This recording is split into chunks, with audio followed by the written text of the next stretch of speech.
used was what?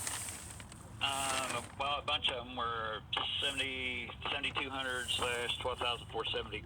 Why?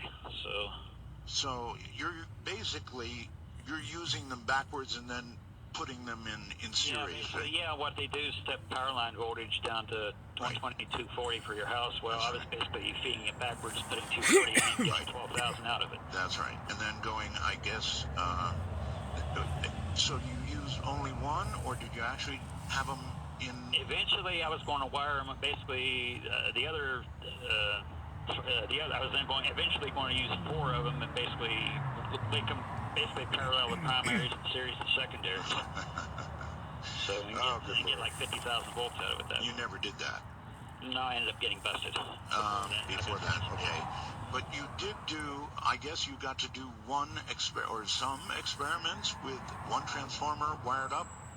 Yep, and well, basically these days I know to use some sort of ballast or whatever, because if you short it out without a ballast, it'll draw about 20 times what it's rated for. Oh, yeah. So yeah, and it was a 25 kVA wait a minute. I mean, no, that one was sitting in the living room. I was only using I think a 10 kVA was on the back porch at the time. So, but without a ballast, 10 kVA times that's 200,000 watts. So. Right. That's right. Anyhow, when you draw that kind of power, you end up crashing a good-sized chunk of the grid. I didn't crash it all together, but it was browning out a good-sized chunk of the town. So, yeah, which they didn't pop you for, right? Believe it or not, that is not exactly what caught the. Basically, I mean, they knew something. What the heck's going on with the power grid? That's what the local utility supervisor was wondering what the heck's happening. So, but you didn't do jail time for that. No, well, it was, I mean, it was for the theft. It was because I was basically making the power grid go nuts. So. Okay, well, tell me, let's see, where to go? Slow down, Art. You obviously had to feed all that voltage and current to a new Jacob's ladder that you had put together, right? Yeah, and I couldn't use clothes hanger wire for that because it would melt the wire. Because it was, I mean, it was at 12,000 volts at several amps. So. Okay, so what are you using now for the ladder? I think it was like half-inch metal rod. So. Good idea. Aluminum. So yeah. Yeah, good idea. Okay. What about laser? Did you still fire it with a laser? Well, that's another thing too. Basically, what I ended up doing is rebuilding the CD laser, I guess you could say. Actually, what I did is ended up starting another one. Just got another CD player. So. Yeah, they're cheap. And what I was going to do, it's like, oh, here's a CO2 laser tube that this guy had, and I was like, I was going to end up eventually save my money and buy that, but there was like $1,000, so that was going to take a while. So. So, all right, you fire this one up, and that's the point where you sort of denigrated the grid of the town. Yeah, basically it was browning out the town. Yeah, well, not the whole town. At first I thought it was the whole town, but as many complaints I was hearing at work, it's like, hey, you got to, because I was basically all my coworkers were saying, hey, you got to be careful about that. My lights were going out. And that guy, and basically this guy lived like several blocks from me, so it wasn't like a local area. So. Yeah, those kind of power outages are really bad. The brownouts kind of can damage stuff. Yeah, it was like, well, the 120 volt outlets was dropping down to 80 or 90, so that's good. And they were asked, basically the utility supervisor was going around town asking all the industrial people what they were doing. Yeah, if they were doing any heavy welding or whatever, so. The power company would know sort of the general area from which this problem was emanating. Yeah, well, I mean, Stanbury's a small town at the time. If I remember, it only had like 12, maybe 1,000, not even 1,000 people in it, so. I don't even think they had a stoplight, so. Certainly not after that experiment, anyway. All right, so Mike, what happened with this bigger ladder?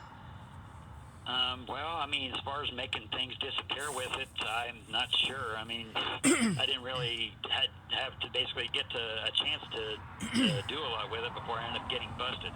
Oh, my. So, but I did make a couch disappear, but that's the weird part is basically a couch disappeared, but I didn't see anybody. I didn't toss in the couch, and the thing wasn't on at the time when it disappeared. So, What else could you possibly attribute a missing couch to? Well, I mean, at the time it disappeared, I did have a few friends over, and basically, I mean, we were had like a little Party? yeah. I mean, basically, it's like, and at first I thought they were playing a prank on me because they knew about it. At the time before the media caught wind of what I was doing. I only told like four or five of my closest friends about it. So. All right, so how did you get busted? Did they knock on the door suddenly? I mean, how did this happen? Did somebody else give you up? What happened was basically a relative of a friend of mine. He's not exactly basically a genius. He decided to take a BB gun. A friend of mine said, basically loaned me his BB gun or whatever. Yeah. And well, this other friend, basically a relative of a friend of mine, basically. I had him over. I can't remember what the heck he was there for. But anyhow, long story short, he finds a BB gun and decides to shoot birds with it. Thing is, though, when he was doing that, he wasn't thinking of what was behind the birds, and he ended up shooting a couple holes there across and my neighbor's sliding glass door across the street. So I got them calling in vandalism. So I got the cops calling in vandalism, and that got them snooping around. So. Well, so did you call the cops? No, it wasn't me. It wasn't you. All right, Mike. The neighbor that basically ended up with a few BB holes in her glass door. Yeah, I can imagine they would call the cops. All right, pull tight, Mike. Stay right where you are. We've got a break. We'll be back. She's got something that moves my soul, and she knows I'd love to love her, but she lets me down.